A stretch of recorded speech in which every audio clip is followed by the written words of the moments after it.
এমন কিছু কিছু রান্না থাকে যেটা নামমাত্র মশলা ব্যবহার করেও এত টেস্টি হয় যেটা নাকি খাওয়ার পরেই বোঝা যায়। তেমনই আজ কুমড়ো আর ডিম দিয়ে একটা রেসিপি শেয়ার করব, যেটা দিয়ে ভাত, রুটি, পরোটা, লুচি সমস্ত কিছুই খেতে লাগবে দুর্দান্ত। বাড়িতে অতিথি আসুক বা নিজেরা, ছোট থেকে বড় সকলেই চেটেপুটে খেয়ে নেবে। নমস্কার বন্ধুরা, শ্বশুর বৌমা রান্নাঘর অ্যান্ড ব্লগ চ্যানেলে সকলকে স্বাগত। তাহলে রেসিপিটি কি করে তৈরি করব সেটাই দেখে নেওয়া যাক। রেসিপিটির জন্য এইখানে কুমড়ো নিয়েছি আর নিয়েছি 3টে ডিম। কুমড়োটাকে কেটে নিয়ে ফিরে আসছি। এখানে কুমড়োগুলো বেশ বড় বড় করে কেটে নিয়েছি আর পেছনের খোসাটা অল্প অল্প রয়েছে। মোটাটা কেটে সামান্য একটু গায়ে লাগা যে থাকে সেটা রয়েছে, না হলে কুমড়োগুলো একদম গলে যাবে। আর আলুগুলো বেশ বড় বড় করে কেটে নিয়েছি, এগুলোকে এবার ধুয়ে নেব। আলুর থেকে কুমড়োটা একটু বড় সাইজের কেটেছি, কারণ কুমড়ো সিদ্ধ হতে বেশি সময় লাগে না, আলু একটু বেশি সময় লাগে সিদ্ধ হতে। গ্যাসের ওভেনে কড়াইটা বসিয়ে তারপর কড়াইটা গ্যাসের ফ্লেম লোতে রেখেছি। কড়াই গরম হয়েছে, এবার এর মধ্যে দিয়ে দিলাম একটা শুকনো লঙ্কা, 1 চা চামচ পরিমাণ গোটা ধনে, 1 চা চামচ সাদা জিরে, আর দেবো একটা তেজপাতা। এটা কিন্তু কেউ স্কিপ করবেন না, সবসময় আমরা তেজপাতাটা ফোড়ন হিসাবে ব্যবহার করি, তবে একবারের জন্য হলেও এইভাবে ব্যবহার করবেন। গ্যাসের ফ্লেম লো টু মিডিয়াম করে ভেজে নেব। যখন দেখবেন সুন্দর একটা ভাজা গন্ধ বেরোচ্ছে আর কালারটা হালকা চেঞ্জ হয়েছে, সেই সময় এটাকে নাবিয়ে নিতে হবে। ভাজাটা হয়ে গেছে, নাবিয়ে একটা প্লেটে রেখে দেব, ঠান্ডা করব। গ্যাসের ওভেনে ওই কড়াইটাই বসিয়ে দিয়ে দিচ্ছি সর্ষের তেল। তেলের পরিমাণটা অল্প দেব। তেলের মধ্যে দিয়ে দিলাম 1/2 চা চামচের থেকেও কম পরিমাণ হলুদ গুঁড়ো।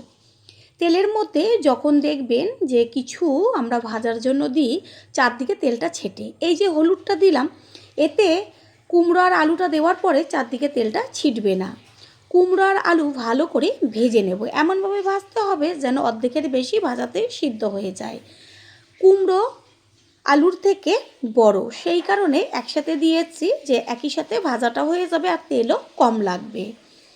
এইভাবে ভাজাটা হতে থাক।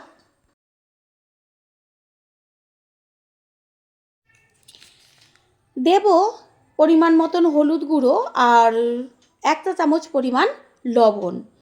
হলুদ আর লবণটা মিশিয়ে নেব, এইভাবে ভাজাটা হতে থাক। অন্যদিকে আমি যে মশলাটা ভেজে রেখেছিলাম সেটা আমি গুঁড়ো করে নেব। একটা ছোট সাইজের হামলদিস্তা নিয়েছি আর তার মধ্যে সমস্ত মশলাগুলোকে দিয়ে গুঁড়ো করব।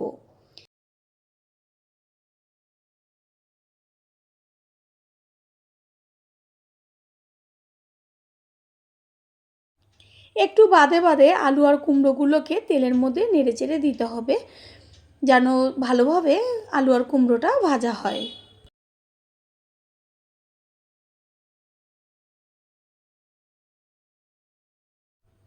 আলু কুমড়ো খুব সুন্দরভাবে ভাজা হয়ে গেছে, এবার এগুলোকে কড়াই থেকে তুলে নেব আর একটু কিছুক্ষণের জন্য সাইডে রেখে দেব। আলু আর কুমড়োর থেকে যে তেলটা থাকবে সেটা এক্সট্রা বেরিয়ে আসবে। একদম সামান্য তেল রয়েছে, তার মধ্যে আর অল্প করে সর্ষের তেল দিচ্ছি। তেলের মধ্যে দিচ্ছি 1 চা চামচ পরিমাণ কালো জিরে আর দিচ্ছি একটা তেজপাতা 2 টুকরো করে। ফোড়নটাকে ভালো করে ভেজে নেব, যখন সুন্দর একটা গন্ধ বেরোবে তখন এর মধ্যে দিয়ে দেব কুচিয়ে নেওয়া পেঁয়াজ। তেলের মধ্যে পেঁয়াজটাকে ভালো করে ভেজে নেব আর পেঁয়াজটা তাড়াতাড়ি মজে আসার জন্য দিয়ে দেব লবণ। পেঁয়াজটা তেলে 3 থেকে 4 মিনিট মতন ভাজার পরে এর মধ্যে দিয়ে দেব 1 চা চামচ পরিমাণ আদা। আদাটা পেঁয়াজের সাথে মিশিয়ে নিয়ে এবার আদা আর পেঁয়াজ ভালোভাবে ভাজা হবে। পেঁয়াজটা সুন্দর লাল লাল হয়ে গেছে ভাজাতে। এবার পেঁয়াজের মধ্যে দিয়ে দেব একদম ছোট ছোট করে কেটে নেওয়া টমেটো আর ঝালের জন্য কাঁচা লঙ্কা। টমেটো আর কাঁচা লঙ্কাটা পেঁয়াজের সাথে মিশিয়ে নিয়ে গ্যাসের ফ্লেম লোতে রাখতে হবে। এইভাবে এবার টমেটোটা মানে কাঁচা গন্ধটা যাওয়া পর্যন্ত ভেজে নেব।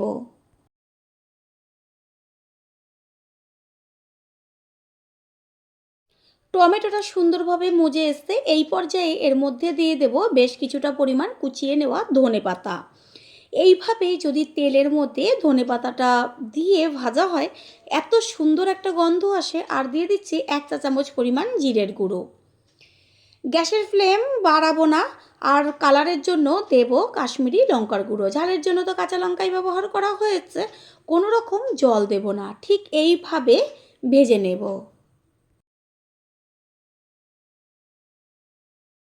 সব কিছু মশলাগুলো সুন্দরভাবে হয়ে গেছে, আর দেখাই গেল কতটুকু মশলা আমি ব্যবহার করেছি।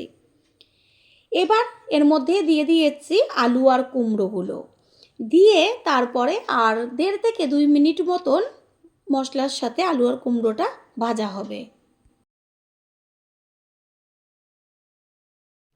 দেব উষ্ণ গরম জল। আর ওই যে থালার মধ্যে আমি আলু আর কুমড়োটা ভেজে রেখেছিলাম, ওই থালাটার মধ্যে উষ্ণ গরম জলটা দিয়েছি, যাতে তেলটা লাগা ছিল সেটা জলের সাথে মিশে গেছে। আর এতে একটু জলের পরিমাণটা বেশি দেবেন, কারণ বেশ একটু ঝোলঝোল থাকবে, তাহলেই খেতে ভালো লাগবে। জল দেওয়ার পরেই দিয়ে দিলাম স্বাদ অনুযায়ী লবণ। লবণটা দিয়ে মিশিয়ে নেব, এটা হতে থাক। আর অন্যদিকে আমি এইখানে একটা বাটির মধ্যে 3টে ডিম ফাটিয়ে নেব। কুমড়ো দিয়ে তো অনেক রকম রান্না করেছেন, একদিনের জন্য হলেও এই রেসিপিটি ট্রাই করবেন। গ্যারান্টি দিয়ে বলতে পারি এত টেস্টি হয় খেতে, যেটা নাকি খাওয়ার পরেই বুঝতে পারবেন। এইভাবে 3টে ডিম ফাটিয়ে নেওয়া হলো। তারপরে দিয়ে দিচ্ছি কিছুটা কুচিয়ে নেওয়া ধনেপাতা, পেঁয়াজ আর ঝালের জন্য কাঁচা লঙ্কা। তারপরে দেব সামান্য একটুখানি হলুদ আর লবণ। এবার চামচ দিয়ে সমস্ত কিছু একসাথে ভালো করে ফেটিয়ে নেব। কুমড়োর মধ্যে জলটা দেওয়ার পরে হাই ফ্লেম করে দিয়েছিলাম, টকবক করে ফুটেছে। এবার একটা ঢাকনা চাপা দিয়ে গ্যাসের ফ্লেম মিডিয়াম করে এটা রান্না হতে দেব। এটা হতে থাক। গ্যাসের অন্য ওভেনে আমি একটা ফ্রাই প্যান বসিয়েছি, আর তার মধ্যে দিয়ে দেব সাদা তেল। তেল গরম হয়ে গেছে, এবার সম্পূর্ণ ডিমটা তেলের মধ্যে ঢেলে দিলাম। তারপরে গ্যাসের ফ্লেম মিডিয়াম টু হাই করে এইভাবে কিছুক্ষণ হতে দেব। ওপরের যে অংশগুলো রয়েছে সেটা একটু চারদিকে ঘুরিয়ে ঘুরিয়ে দেব। আর এদিকে তরকারিটা হচ্ছে। কিছুক্ষণ অমলেটের নিচের অংশটা হওয়ার পরে এবার রোলের মতন করে ভাঁজ করে নেব। আর যেহেতু 3টে ডিম ব্যবহার করা হয়েছে, সেই কারণে অমলেটটা অনেকটাই মোটা হবে। আর এই যে ডিম ভাজাটা, এটা একটু কড়া করে ভেজে নিতে হবে। এবার আস্তে আস্তে মুড়িয়ে দেব। আর যেহেতু ভারী হয়েছে ডিমের অমলেটটা, সেই জন্য মোড়াবার সময় একটু ভেঙে গেছে। ঠিক এইভাবে 2 পিঠই সুন্দরভাবে মুড়িয়ে তারপরে ছোট ছোট পিস করে দেব। পুরনো বন্ধুদের সবসময় আমাদের পাশে এইভাবে ভালোবেসে থাকার জন্য অনেক অনেক ভালোবাসা।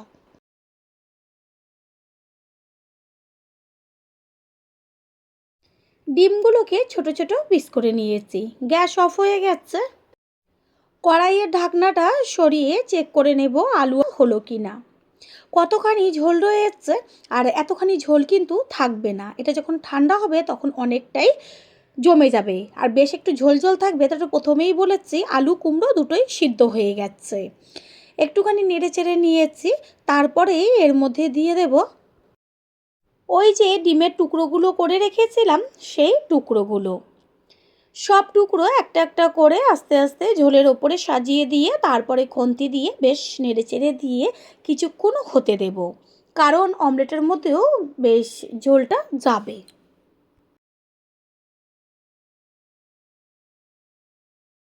ডিমের অমলেটগুলো দেওয়ার পরে ওই যে জিরে ধনে শুকনো লঙ্কা তেজপাতা দিয়ে ভাজা মশলাটা তৈরি করে নিয়েছিলাম, সেই মশলার সম্পূর্ণ গুঁড়োটা এর মধ্যে দিয়ে দেব।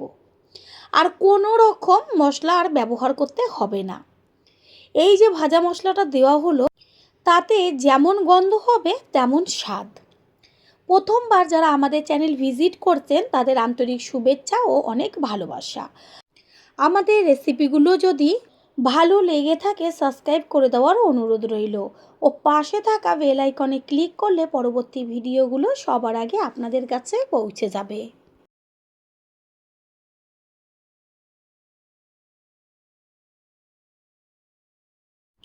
রেসিপি একদম তৈরি হয়ে গেছে। এবার সবশেষে দিয়ে দেবো 1 চা চামচ পরিমাণ গাওয়া ঘি।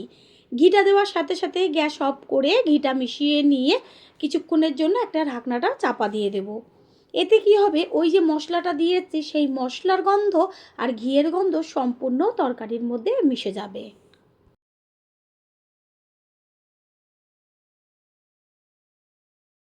কিছুক্ষণ বাদে ফিরে এসে কড়াইয়ের ঢাকনাটা সরিয়ে দিয়ে সম্পূর্ণ লুকটা দেখিয়ে দিচ্ছি।